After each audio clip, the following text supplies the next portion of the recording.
Welcome to Kansas Ag Report. I'm Ken Rogers. On this week's program, it's our monthly conversation with Dr. Roger McEowen, Ag and Tax Law Specialist at the Washburn School of Law, the three issues that may have relevancy for your operation. We'll also have features from the Kansas Soybean Commission, Kansas Department of Agriculture, and Kansas Grain Sorghum, along with the weekly update from the Kansas Livestock Association and market information from Pinion. Kansas Ag Report brought to you in part by the Kansas Soybean Commission, the Soybean Checkoff, progress powered by Kansas farmers. Kansas Farm Bureau, a grassroots ag organization representing the state's farm and ranch families since 1919, kfb.org. And the Kansas Wheat Commission, lending in the adoption of profitable innovations from wheat, online at kswheat.com.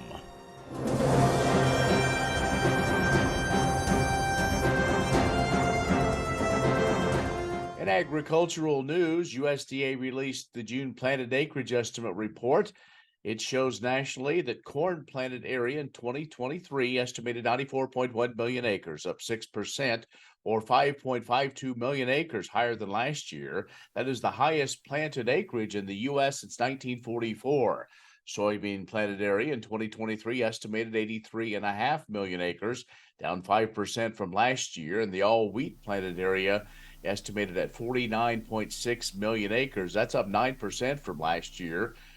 At 37 million acres, the winter wheat planted up 11% from last year, but down 1 point from the previous estimate.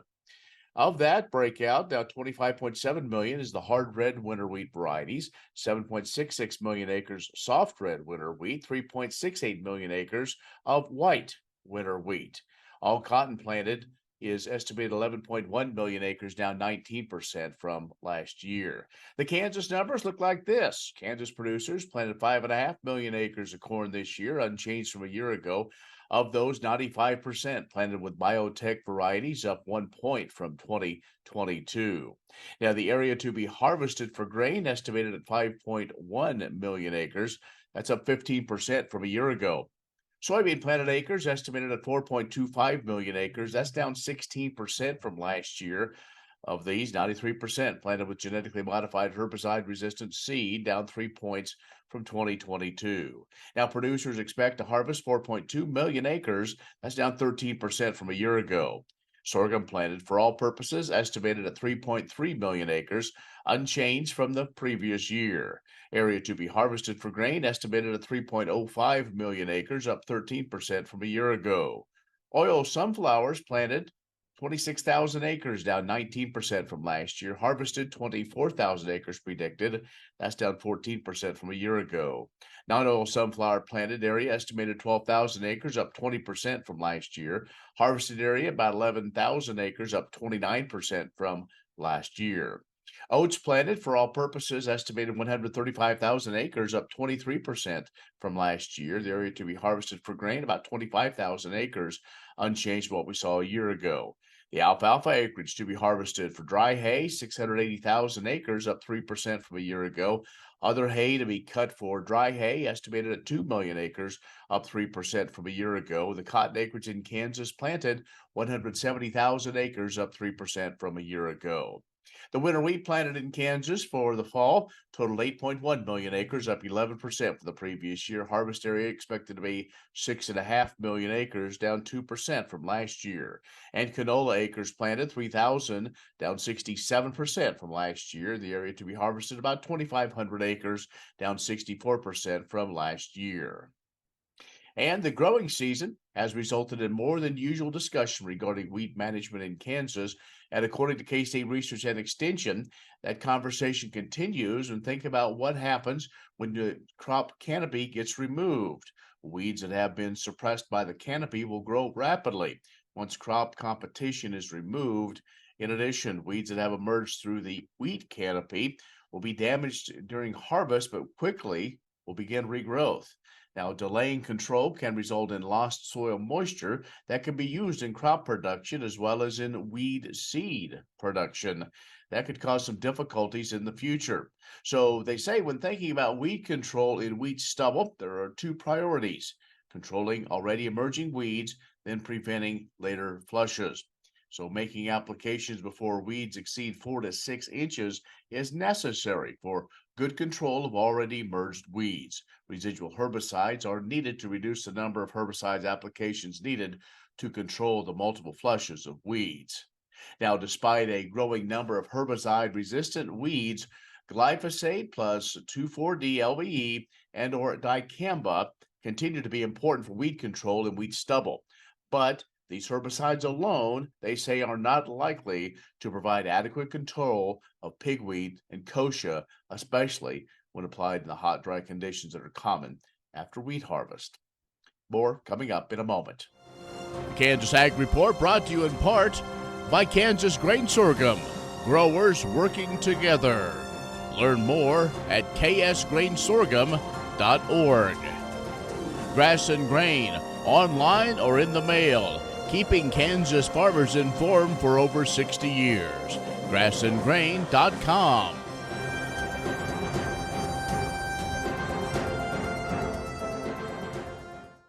And our guest is Dr. Roger McEowen, who is an ag and tax law specialist at the Washburn School of Law. Dr. McEowen, thanks for joining us. Good to be with you again. In our monthly conversation, we talk about kind of ag in the courtroom, and we've got some big ones this month to talk about. Let's first talk something with the Army Corps of Engineers, which has been in the news quite a bit recently, but this is a different situation. And it talks about managing water levels on the Missouri River, something that we've all kind of heard about over the last several years. What's happened? Well, actually, Ken, this litigation has been going on for about a decade, and a major decision has come down by the U.S. Court of Appeals for the Federal Circuit that affirms in part and then expands a decision by the U.S. Court of Federal Claims on a takings issue. And what it stems from is flooding along the Missouri River corridor, basically from St. Joseph, Missouri, all the way up to Fargo. From 2007 to 2014, there were some high water years in there. There was excessive rainfall and snowmelt down in Montana that, of course, pours into the river. And at the same time, during that time frame, the Corps of Engineers made changes to their master manual, which they said was necessary to protect endangered species along the river that used the river. And so at the same time this flooding was occurring, because of their changes to their procedures, they ended up dumping more water into the river by record releases from Gavin's Point Dam up in South Dakota. So this flooded a lot of farmers. People probably remember, if you ever drove that I-29 corridor, it was, in fact, 29 was closed for periods of time. The interstate was severely damaged. Farms were flooded. Buildings were destroyed. A lot of crops were lost. And so the farmers up and down that corridor, many of them joined together and they filed a lawsuit. And the U.S. Court of Federal Claims said, yes, there had been a taking, but what the court took was a flowage easement. And so you can't really get compensation for your lost buildings and crops. And then that went on appeal, and the Court of Appeals just a couple of weeks ago said, yes, the crop loss must be valued. The property damage to the farmland must be valued. That's part of what the Corps of Engineers took. This will be billions upon billions of dollars. Well, it is one that can remember quite a bit. Farmers dealing with sand and seemingly a lack of cooperation from the Corps, and it was almost one of those things, Dr. McEowen, that the Corps didn't know how to react. Well, I think that's putting it kindly. I would probably phrase that a little bit differently, but there were Kansas farmers that were involved in this. And so it's not just Iowa and Nebraska and the Dakotas and all the way up to Fargo. There were some in that extreme northeast corner of Kansas that were part of this lawsuit. And the big issue is now that they will get compensated. But of course, the tough part of this is that there has to be put a value has to be placed on those lost crops, past and future, because as you indicated, this silting over into the farmland and the sand and so forth will cause productivity losses. So all that has to be measured to factor into the amount that the government took that has to be compensated under the Fifth Amendment. Dr. Roger McEowen, who is an ag and tax law specialist at the Washburn School of Law, joins us every month. And so that's our first segment. We're going to take a quick break, come back with more in just a moment. Yes, I'm going to start a new one here. Kansas Ag Report brought to you in part by the Kansas Livestock Association, supporting members' business interests and meeting consumer demands. KLA.org. Oldie Seed Farms, carrying soil-specific seed. Find them on the web at oldieseed.com. That's OHLDE seed.com. And Kansas Corn, building the future at kansascorn.com.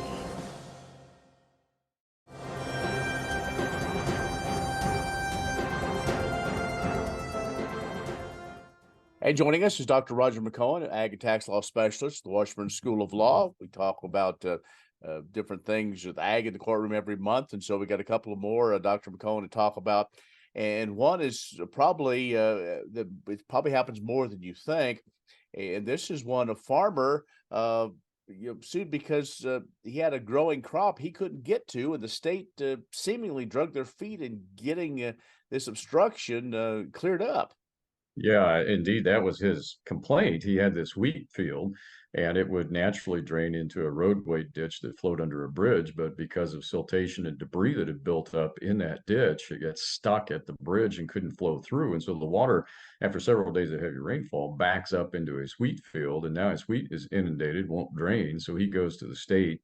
It was a state highway, so he goes to the state road department and said, look, you got this problem here. I need you to clear that obstruction out under the bridge so the water will drain. And he came back a second time the next day, and a couple days later, nothing had happened. And finally, the state did clear it after 2 weeks from his first notification, but by then he lost his wheat crop.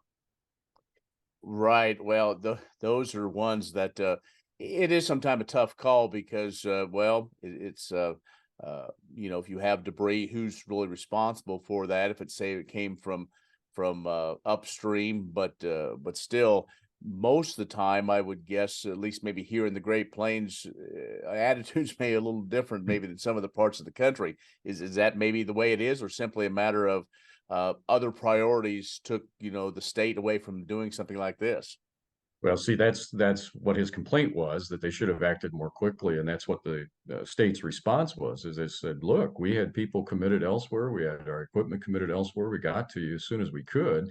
We weren't negligent. We did clear the obstruction in 14 days. Sorry, it was too late to save your crop, but we weren't negligent. That was within reason." And that was a question before the court, and the court agreed. And they said, yeah, the state did act on the request. Yes, it was too late to save the crop, but we can't say that they acted in an unreasonable manner based on the circumstances here. And to your other point here, many farmers you wonder, why do we have this case? Because many farmers just go clear the obstruction themselves. I can't tell from reading the opinion the positioning of the road or the bridge or the ditch, the field. There's no map that's provided with the opinion. My suspicion is that he couldn't use his equipment to clear the obstruction without being out on the highway, and that he can't do. So if he could have cleared it from his own property, sure, he would have done that. That would be my guess. I'm just surmising that because I can't tell based on the opinion. But the point here is it was a negligence type case. That means you got to have a duty that was breached that caused your damages. And the court said, well, they didn't breach their duty. They acted in a reasonable manner. Tough case. Hopefully he had crop insurance. Also, an issue, a new issue to talk about is the importance of buy-sell agreements to make sure that, I guess, you adhere to them, but also understand them. Yeah, buy-sell agreements can are really useful in the farm and ranch setting. This is not a farm and ranch case. It's a different type of closely held business, but they're great transitional documents for the succession planning of that farm or ranch to make sure that the corporate stock stays within the family and we don't have other events such as death or divorce that would disrupt that flow. So it fits real well within an estate plan to transition the business. Normally, those are funded with life insurance. Maybe not normally, but often they're funded with life insurance. And here we had the corporation that owned the policy and had the right to the proceeds, but it was earmarked that when the one brother died, or when a brother died, it was two brothers that owned the company here, that the stock would be, his stock interest would be redeemed, and the life insurance proceeds would be used by the corporation, the remaining shareholder, to buy that. The question from an estate tax standpoint, this was a big estate, was whether those proceeds added to the corporate stock base, which increased the value for tax purposes. And we've got a couple of cases out there. We have a Ninth Circuit case, we have an 11th Circuit case, and they've said no. Tax court has said no. But now we have the Eighth Circuit in this case from Missouri that said, yes, it does enhance the tax base. And that's particularly because the brothers didn't pay attention to the requirements in the buy-sell agreement during life. And so the court said, well, we're going to ignore it for valuation purpose at death. And that means it increases the stock base. And the end result was it increased the state tax by over $1 million. Wow. All right, Dr. McEowen, if folks want to learn more about these cases we've talked about, how can they do that as you explain more? Well, I have a blog that people can access through the homepage of my website, and that's washburnlaw.edu/WALTR. And also I share those with the Ag Manager website for Department of Ag Econ at K-State. All right, Dr. McEowen, as always, great to catch up. I look forward to talking with you again next month. Thank you, Ken. Good to be with you. Dr. Roger McEowen from the Washburn School of Law, he is an ag and tax law specialist, has joined us. We'll have more coming up in just a moment. Imagine turning soybean oil, used cooking oils, and waste animal fats into fuel so amazing it drives U.S. jobs and our economy forward. Learn more about biodiesel at americasadvancedbiofuel.com.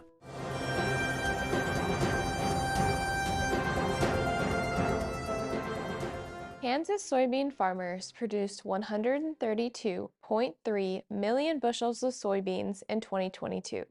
Production is increasing by about 6 million bushels per year on average. The soybeans and other oilseeds economic sectors in Kansas account for $2.67 billion in contributions to the state's economy. These statistics and more are detailed in the 2023 Kansas Congressional Report.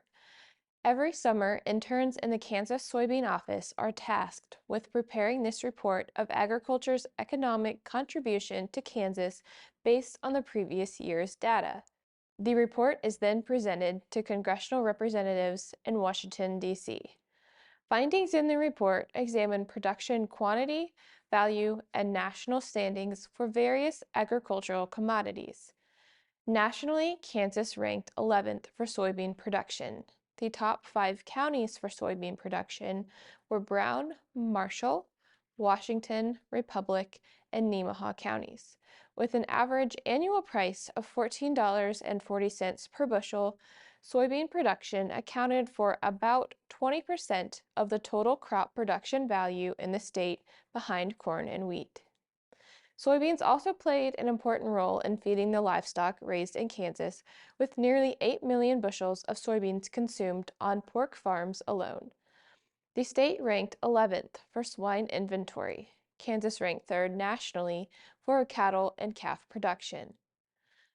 On the congressional district level, the Big One's agricultural revenue reached $90.3 billion. District 2 reached an agricultural revenue value of $69.1 billion. District 3 contributed $116.2 billion in revenue, much of which is attributed to the companies headquartered in the district. Revenue for District 4 totaled $85.9 billion. It is clear to see agriculture drives the Kansas economy. Check out the full report and district breakdown at www.kansassoybeans.org.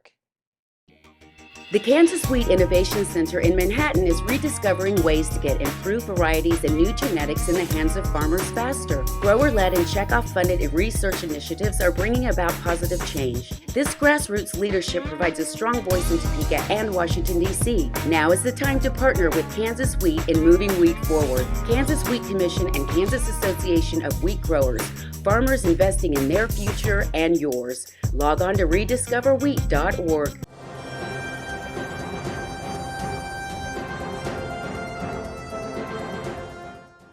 Kansas Department of Agriculture is excited to invite you back to Manhattan this summer for our 8th annual Kansas Summit on Agricultural Growth.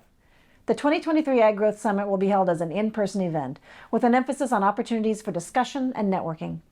If you've joined us for the summit in the past, you'll find this year's format to be different. Instead of numerous sessions organized by individual agriculture sectors, we will be focusing on broad topics that affect the whole agriculture community. It is clear that workforce and water are two major issues which have a significant impact on the potential for growth in Kansas agriculture. So this year, our guest speakers and small group discussions during the day of the summit will be directed toward those two topics.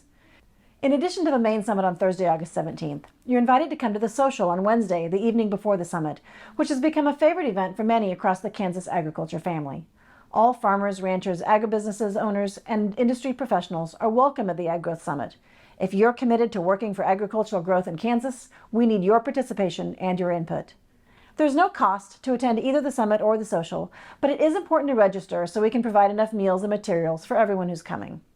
Registration has begun for the summit at www.agriculture.ks.gov/summit, along with a link to reserve a room at the Hilton Garden Inn. We encourage you to come to the 2023 Kansas Ag Growth Summit for a day full of meaningful discussions that will further the agriculture industry in Kansas. Please join the KDA team as the Kansas agriculture community works together to grow smarter, grow stronger, and grow Kansas. Grain sorghum is one of the most important cereal crops worldwide, and Kansas leads the nation in its production. Over the years, sorghum has been either exported, used in animal feed domestically, or for other industrial uses. Recently, its use in the ethanol market has seen tremendous growth, with 30% of domestic sorghum typically going to ethanol production. Kansas Grain Sorghum is committed to sorghum research, market development, and education. Learn more at ksgrainsorghum.org.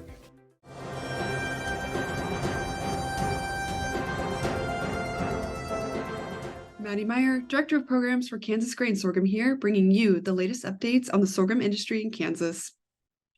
As we enter the month of July, the latest USDA reports that 87% of Kansas sorghum acres have been planted, behind 2022's 94% and 95% national average. Drought, of course, remains a factor for many Kansas farmers. Areas in central and southwest Kansas have seen improvements, including portions of McPherson, Ellsworth, Ness, and Morton counties, while eastern portions of the state continue to become a little bit more dry. Did you know that July 1st marked the 15th anniversary of the sorghum checkoff? From raising awareness of the crop across a multitude of applications, expanding markets, and conducting innovative research efforts, the sorghum checkoff has assisted in the continuous growth of the sorghum industry since 2008. We would like to recognize at this time the 13 original board members who made this all possible, 5 of whom were Kansans. To current, past, and future board members, thank you for all you do for our industry. Sorghum U, Wheat U will be here before we know it. This year's event will be held August 9th, 2023 at the Doubletree Hilton Hotel in Wichita and will feature a great lineup of speakers. This year's Farmer Leader panel will feature Kansas Grain Sorghum's very own Association President Kent Winter and Kansas Grain Sorghum Commissioner Brant Peterson. Be sure to RSVP in advance at the High Plains Journal's website to make sure you ensure your free lunch ticket. Thank you and stay tuned for next time. Imagine turning soybean oil, used cooking oils, and waste animal fats into fuel so amazing it drives U.S. jobs and our economy forward. Learn more about biodiesel at americasadvancedbiofuel.com.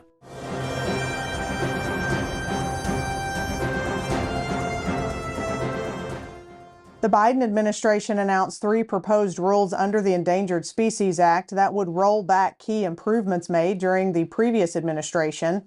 The proposed rules have been published in the Federal Register, and there will be a 60-day comment period with a deadline of August 21st. If finalized, the revisions would significantly add to the regulatory burden cattle producers face under the Endangered Species Act by disregarding the economic impact of listing and habitat decisions, expanding federal reach by widening the window of opportunity for critical habitat designations, and reinstating the blanket 4D rule with the option to develop species-specific rules. Adding back in certain language that calls for disregarding economic or other impacts would allow the U.S. Fish and Wildlife Service, one of the agencies behind these proposed revisions, to list species and designate critical habitat without considering the potential harm to agriculture, timber, energy development, or any other natural resource industry. In total, the revisions would threaten the efficient operation of farms and ranches and impede voluntary conservation on working lands.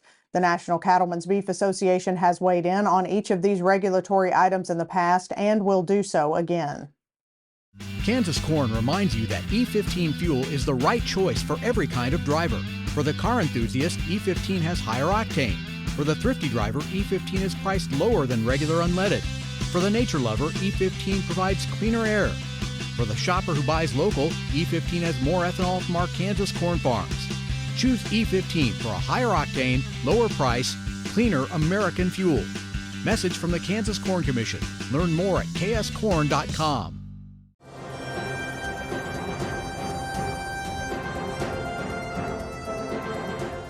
Good morning. This is Jake McCall with Pinion Ag. We are steadily making our way into the summer growing season after a very rapid spring planting pace. Now that the majority of the crop is in the ground, all eyes will be on the weather forecast to determine this year's crop, and the market will be watching. So far, there's still a lot of ground with less moisture than would be ideal, especially in western Kansas and Nebraska. However, some relief has been found in scattered showers over the past few weeks that will attempt to replenish soil moisture where it can. Grains rallied across the board last week going into Memorial Day weekend, but from there it will largely be a weather market as we see that the U.S. is continually priced over the world market, a phenomenon demonstrated continually by poor export numbers. Cattle markets continue to march higher as we've seen an unseasonably strong cash trade for fat steers. With a large spread between northern and southern cash prices, it is likely that cattle will be trucked from south to north to fill this opportunity. In other spaces, all markets are still watching to see how the debt ceiling will be handled in D.C. While it is more than likely a deal will be reached, it is always a subject that unnerves Wall Street investors. If you have any questions or would like to discuss your marketing strategies, feel free to reach out at 888-452-8751. I'm Jake McCall with Pinion Ag, and I hope you have a safe and productive day. That's our show this week. Thank you so much for joining us. Be social with us online, KansasAgReport.net, or our social media channels. I'm Ken Rogers. Thanks so much for joining us. We'll see you next week on the Kansas Ag Report. Kansas Corn reminds you that E15 fuel is the right choice for every kind of driver. For the car enthusiast, E15 has higher octane. For the thrifty driver, E15 is priced lower than regular unleaded. For the nature lover, E15 provides cleaner air. For the shopper who buys local, E15 has more ethanol from our Kansas corn farms. Choose E15 for a higher octane, lower price, cleaner American fuel. Message from the Kansas Corn Commission. Learn more at kscorn.com. Sorghum is one of the most important cereal crops worldwide, and Kansas leads the nation in its production. Over the years, sorghum has been either exported, used in animal feed domestically, or for other industrial uses. Recently, its use in the ethanol market has seen tremendous growth, with 30% of domestic sorghum typically going to ethanol production. Kansas Grain Sorghum is committed to sorghum research, market development, and education. Learn more at ksgrainsorghum.org.